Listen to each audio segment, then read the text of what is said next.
How do you get 11,000 cases? I can't even fit $200 of groceries in my fridge.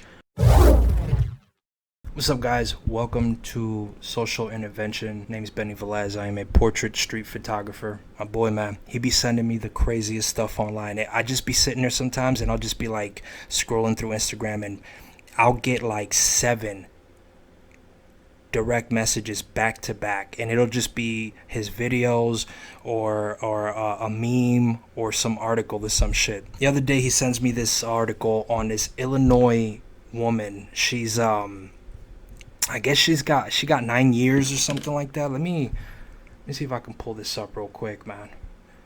Illinois.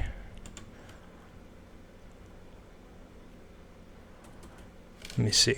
Illinois woman.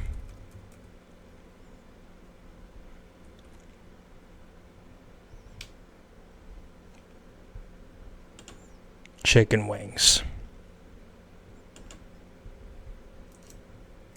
That's all I'm going to write, literally. Illinois woman, chicken wings.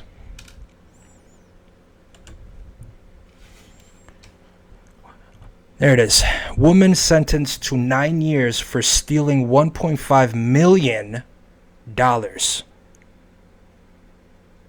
in chicken wings. Her name was Vera Liddell, 68 years old.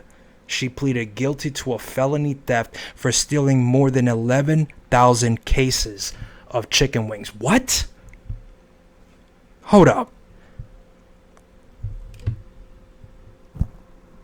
How do you get 11,000 cases?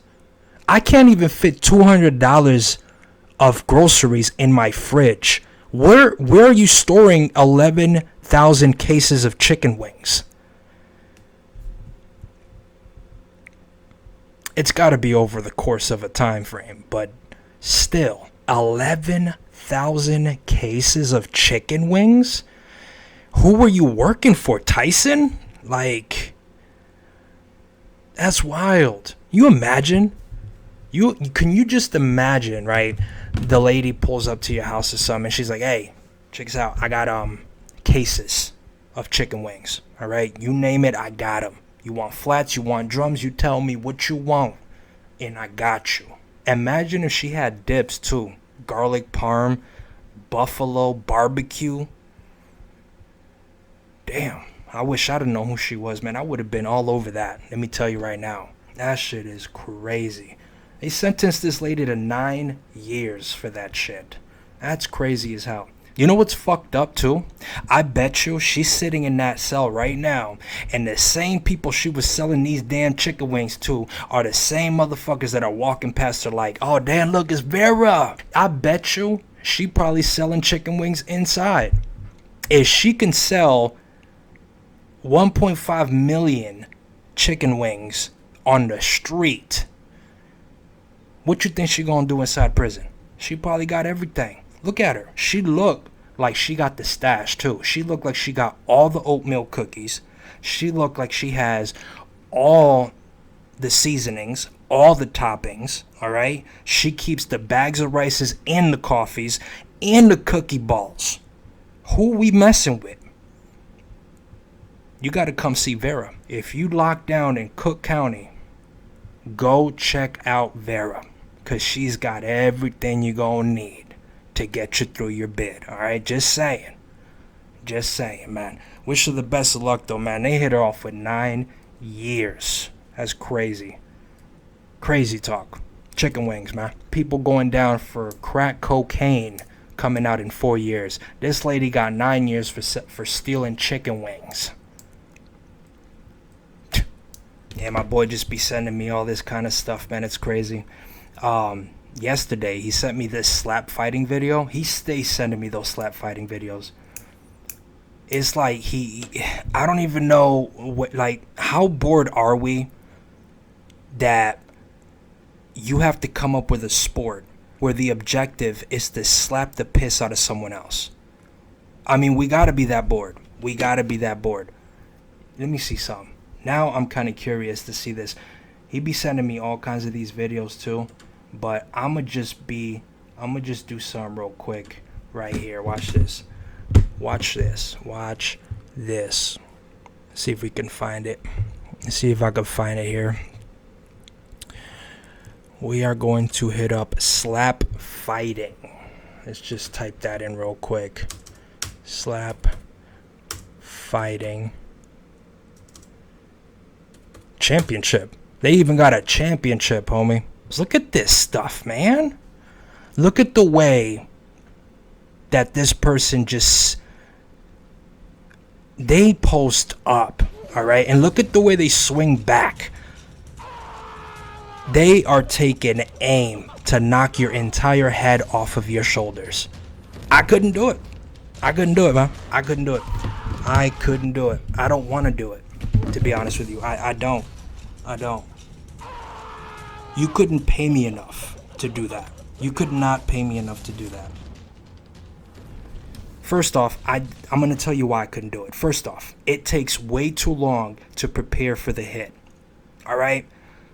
If you notice, these guys are standing in front of each other, right, for a few minutes before any kind of hit happens. Now, I might be exaggerating on the minutes, but it definitely feels like forever. Because these guys are just like, they're posted up, right, in front of this podium, right?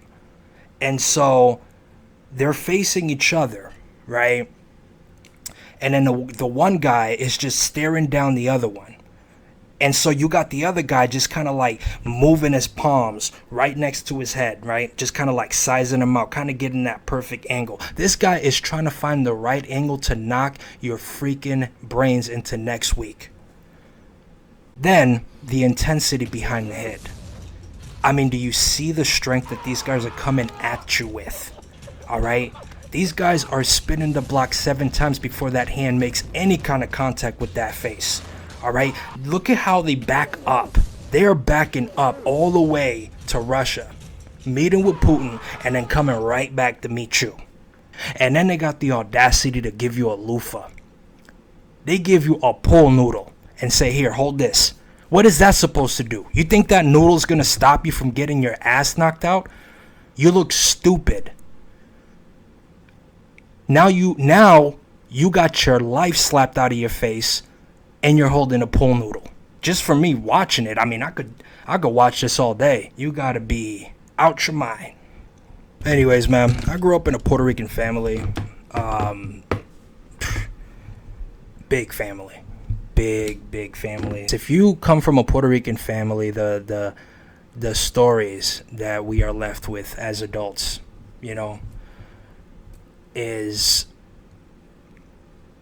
crazy. Everyone has their own, but this is the funny part. We can all relate to each other's stories. That's how crazy it is, man. My mom, she was a very proudful woman. Very proudful woman. She was one of those strong Puerto Rican women, very independent.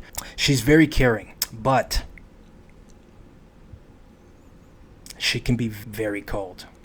One time, me and my cousin were hanging out, and he was trying to teach me how to do a Indo.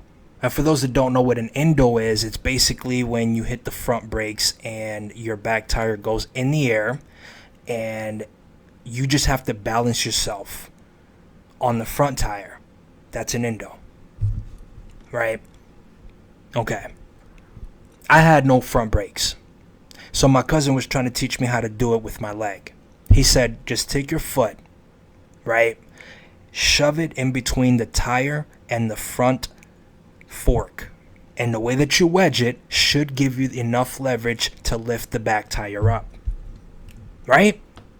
Wrong. Sent me on an aerial flight, and I did like 2 front flips, landed on the ground, bike went all the way down the street, left shoe went flying the other direction, my hat came off me, and somehow my arm ended up inside of the neck of my t-shirt. My aunt was laughing so hard, she pissed her pants. She was dying. It was so funny to her, okay? My mom comes running and sees me there, and she goes, are you okay? And I'm like, yeah, I think I'm okay. My mom backslaps the taste out of my mouth, all right? And with the same slap she gave me, she lifts me up off the floor, wipes me clean, and tells me to go inside and wash up. Caring. And cold. all at the same time. My dad is a whole different story, man. My dad is not the type of person that is very easy to deal with. He's very strict. He was very firm with everything he said. He was very direct. You know, if he wanted something done a certain way, you had to do it that way. Okay. He had a big thing with bills, though. Big thing with bills, man. Every time I'd come home from school, my TV would be unplugged, my radio would be unplugged, everything would be unplugged, my fan would be unplugged. It was so annoying. And what made it worse was he wouldn't even tell you that he did that. So you kind of expected it after a while. But there was a time where I didn't even know that he was doing this. So I would come in the room and go to turn on the TV and it just wouldn't work. I spent 45 minutes one time trying to turn the TV on when I realized that my dad had unplugged it. And why would you say that? Because I didn't even realize that he went behind and unplugged it. All right? You would think if someone has to go behind something to unplug it, that they would leave it sticking out. So that way I can go, hey, look, let me just go ahead and plug it in. No, my dad wanted you to guess. Or he just probably didn't want you to turn it on anyway. Knowing him. I got to check out this club. I might be doing an open mic at this bar in New Haven.